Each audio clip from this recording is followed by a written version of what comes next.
David Gonzalez. I'm a member of the class of 1994. I also stayed at UMJ for my fellowship in maternal fetal medicine. Dr. Goldsmith asked me to say a few words tonight. I asked Dr. Goldsmith before starting this project, how should I approach it? She said, it should be like a blockbuster, like Star Wars, Avatar, Lord of the Rings. But she also said you have to do it in 3 minutes. I asked her, what about my budget? She said, spend as much money as you want. So I did.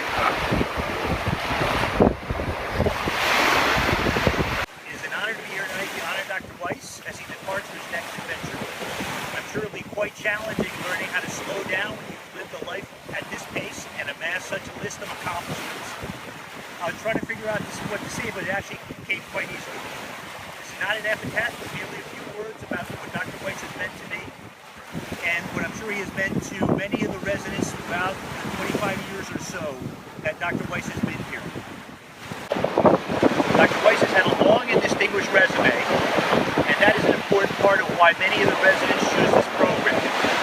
However, that is not why we are here tonight, because the resume is not what you take away when you have graduated from this program. The chairman sets the tone and provides the leadership. Sets all the pieces in place so that the residents that graduate from the program will have the solid foundation in order to go into the real world and have successful careers.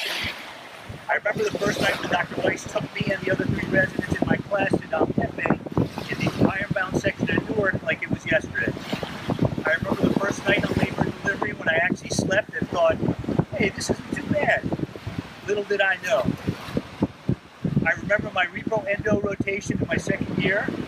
We were doing a laparoscopic case, and Dr. Weiss was asking for a routine instrument, and nobody knew where it was. If I recall, things didn't get much better after that. I also recall Dr. Weiss saying, I must be in operating room hell. This is operating room hell. Dave, are we in operating room hell? I can recall in the second and third years rotating through Overlook and Hackensack hospitals and thinking, you know what? I think I can do this. And who can forget being a chief and having to do statistics? I'm sure we all have fond memories of statistics. Sometimes it reminded me of going to the Roman Coliseum on Wednesdays. However, looking back on it, I see it as a very important part of the process of becoming a good doctor. I tell the residents that I teach now that if you're doing something as a doctor, you should be able to defend it. Obviously, Dr. Weiss had some help, and it is not often that we have this type of gathering, so I would also like to acknowledge and thank all of the other physicians, academic faculty, nurses, and staff that helped to make this program such a successful one. So good luck, Dr. Weiss, on your future endeavors. May the next chapter in your life be a happy and fulfilling one. Thank you for everything. I took the blows and did it my